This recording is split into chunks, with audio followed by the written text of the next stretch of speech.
louvando, aprendendo a palavra dele. Olha em Samuel 9, até o 11. Então Ana se levantou depois que começaram a beber esse estilo. Ele, Santo estava assentado numa cadeira, junto com seu pilar do templo do Senhor.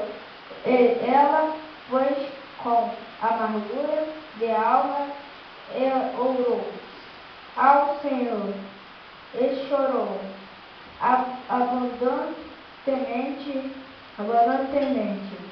Ele voltou um voto, dizendo: Senhor,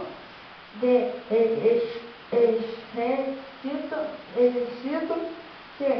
o bem e finalmente até deres para a aflição de tuas servas, e de mim te lembrarei e da tua vontade, serva, de não esqueceres mais a tua serva.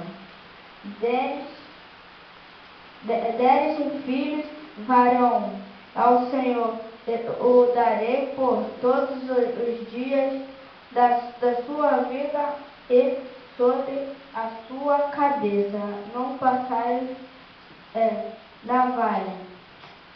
Como a gente não. Esse livro quer dizer que hoje os pais não podem dar alguma coisa para os filhos porque não tem condições, mas o Senhor pode, porque Ele é Deus, Ele é o nosso Redentor. Porque você deve pedir a Ele, só a Ele, não a outro mais, porque Ele é Deus dos deuses, é até aqui somente. Amém.